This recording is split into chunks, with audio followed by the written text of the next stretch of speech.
Hello बच्चों, welcome to e Saral. I am your biology educator doctor Diksha. बच्चों, ज्यादा वक्त आपका नहीं लूंगी, बहुत ही शॉर्ट में समझाने वाली हूं कि आपको एग्जाम गैप के बीच में किस तरीके से अपना सब्जेक्ट कवर करना है। बच्चों, बहुत सारे बच्चे अभी इस चीज़ में परेशान हो रहे हैं कि मैम रिवीजन नहीं हो रहा, कोई भी क्वेश्चन समझ में नहीं आ रहा। तो उनके लिए गुड न्यूज़ है, हम एंड गेम प्रो लॉन्च कर चुके हैं, गो एंड एनरोल योरसेल्फ, जिसमें हम 15 दिन के अंदर आपका कंप्लीट सिलेबस करवा देंगे विद रिवीजन, विद PYQs। जो भी आपके डाउट है पूरे सॉल्व हो जाएंगे। तो अभी इनरोल करो खुद को, ठीक है बच्चों। अब बात कर लेते हैं एग्जाम डेट शेड्यूल की। जो आपका एग्जाम स्टार्ट हो रहा है 19 फेब से, जिन बच्चों के पास संस्कृत है उनका फर्स्ट एग्जाम है 19 को, और उसके बाद 21 फेब को है हिंदी का, 26 फेब को है इंग्लिश का, साइंस का है 2 मार्च, SST का है 7 मार्च, 11th को आपका है मैथ्स और 13 को है आपका कंप्यूटर एप्लीकेशन। जिन बच्चों के पास संस्कृत है वो अपने एग्जाम की प्रिपरेशन, संस्कृत एग्जाम की प्रिपरेशन 16 से स्टार्ट कर देना। 16, 17, 18 मोर देन सफिशिएंट है संस्कृत को प्रिपेयर करने के लिए। फिर संस्कृत और हिंदी के बीच में पड़ रहा है एक दिन का गैप। आपको हिंदी की प्रिपरेशन संस्कृत एग्जाम की जो प्रिपरेशन है उससे पहले करके रखनी है, ताकि सिर्फ एक दिन में आप कंप्लीट रिवीजन के साथ एग्जाम दे पाए, ठीक है। बात करें फिर इंग्लिश की, तो इंग्लिश, हिंदी और इंग्लिश के बीच में पड़ रहा है 4 दिन का गैप। बहुत ही सही है, 4 दिन में आप अपनी पूरी इंग्लिश कवर कर लेंगे, ठीक है। 2 मार्च को आपका है साइंस का, इसमें भी 4 दिन का गैप है, और बहुत ही 4 दिन का गैप सफिशिएंट होता है पूरे सिलेबस को कवर करने के लिए। SST और साइंस के बीच में है फिर 4 दिन का गैप। SST और मैथ्स में है सिर्फ 3 दिन का गैप, और मैथ्स और कंप्यूटर एप्लीकेशन में है 1 दिन का गैप, ठीक है। तो ये आपके गैप्स है, ठीक है। 4 दिन में आराम से प्रिपरेशन हो सकती है। सिर्फ यहाँ पे मैथ्स में आपको 3 दिन मिल रहे हैं, बाकी सब में आपको 4 दिन का गैप मिल रहा है, ठीक है। तो हम बात करें स्पेसिफिक साइंस की, तो साइंस का है 2 मार्च को। 26 को आप इंग्लिश का एग्जाम दे के आएंगे। उस दिन में, यानी आप 1:30 बजे एग्जाम दे के आते हैं, तो उस एग्जाम दे के आने के बाद भी आपके पास हाफ डे बचता है, ठीक है। और फिर 27th का फुल डे, 28th का फुल डे, 29th का फुल डे और 1 मार्च का फुल डे। तो मतलब आपके पास ये तो कंप्लीट डे है और ये हाफ डे पड़ रहा है, ठीक है। घबराने की बिल्कुल भी जरूरत नहीं है, साइंस का एग्जाम बहुत अच्छा होगा, ठीक है। मैं कंप्लीट सारे सब्जेक्ट की बात करूं तो मैं आपको ये एडवाइस करूंगी कि जिस दिन एग्जाम दे के आओगे उस दिन कोशिश करना कि बहुत ज़्यादा पढ़ाई मत करो। मतलब पढ़ो भी तो इजी एंड शॉर्ट टॉपिक को करना, बहुत ही डिफिकल्ट टॉपिक को उस दिन मत उठाना, ठीक है।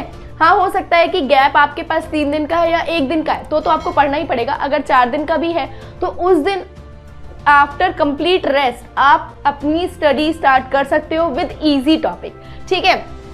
मैंने सारे सब्जेक्ट्स को कवर करने के लिए 2 फेजेस बनाए हैं। फेज 1 में क्या है, आपको कंप्लीट NCERT करनी है, जिसमें फॉर्मूलाज भी आ जाएंगे और सारे कॉन्सेप्ट भी आ जाएंगे। NCERT करते वक्त इंश्योर कर लेना कि जो चैप्टर के बीच में क्वेश्चंस है वो भी करें, और जो चैप्टर के एंड में जो NCERT क्वेश्चंस है उसे भी जरूर करें। फेज 2 में आपका आ जाएगा कि जितने भी आपके PYQs है एक बार देखें, सैंपल पेपर है वो एक बार देखें। तो इस 2 फेजेस में अगर आप अपना स्टडी करते हैं इन बिटवीन गैप्स, तो आप पक्का 95+ स्कोर कर लेंगे, ठीक है बच्चों। तो हम बात करें कि आपको साइंस का एग्जाम कैसे करना है, मैंने आपको बता ही दिया कि जिस दिन आप एग्जाम दे के आओगे, किसका, इंग्लिश का, 26 फेब को, उस दिन आपके पास हाफ डे है, इजी चैप्टर करना। नेक्स्ट 4 दिन आपको डिफिकल्ट प्लस शॉर्ट टॉपिक करने हैं, और 2 मार्च को आपका क्या है, साइंस का एग्जाम है, तो 1 मार्च को आपको कंप्लीट साइंस रिवाइज करनी है। इस तरीके से अपना रिवीजन करना, ठीक है बच्चों। तो जिस दिन आप एग्जाम दे के आओगे उस दिन आपके पास हाफ डे है, तो उसको मैं डे 1 काउंट कर रही हूँ। उस दिन आपके लिए ऑलरेडी हैवी डे है, उस दिन हैवी डे होगा क्योंकि एग्जाम दे के आए हो। तो इजी चैप्टर को करना, सिंपल चैप्टर को 2 या 3 चैप्टर आप उस दिन भी कर सकते हो आराम से। डे 2 की बात करें, नेक्स्ट दिन, तो इस दिन आपको स्टडी रूटीन बनाने में टाइम लगेगा। ऐसा नहीं है कि आप 11-12 बजे उठें, आराम से जल्दी उठ के अपना स्टडी करना स्टार्ट कर देना, ठीक है। कैसे करोगे, start with difficult one and combine with easy one. मतलब 2 डिफिकल्ट चैप्टर के साथ आप इजी चैप्टर आराम से कर लेना। साथ ही साथ जो आपका 10:30 से लेकर 1:30 तक का टाइम है, जो आपका एग्जाम टाइम है, बोर्ड एग्जाम का, उसी टाइम पे आपको कोई एक सैम्पल पेपर भी सॉल्व करना है।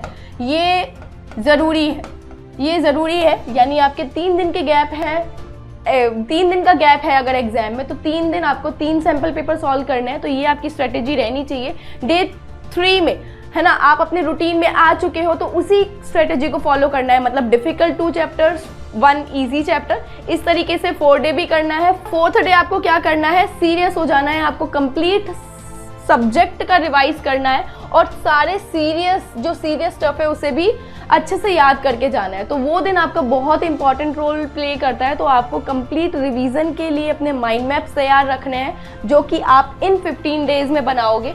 ठीक है बच्चों, और ये जो मैंने आपको स्ट्रेटेजी बताई है, ये आपके अकॉर्डिंग भी बन सकती है, आप अपने अकॉर्डिंग कस्टमाइज कर सकते हैं। ठीक है बच्चों, उसमें ऐसा कुछ नहीं है। वो अगर आपका टॉपिक किस हिसाब से अभी कवर है वो उस हिसाब से कस्टमाइज कर सकते हो। पर ध्यान रखना कि आपका प्लानिंग रहना चाहिए कि किस दिन आप कौन सा चैप्टर करने वाले हो, कब स्टार्ट करने वाले हो, कब एंड करने वाले हो। तो ये है आपकी complete strategies to cover subject in exam gap. So good luck for your preparation.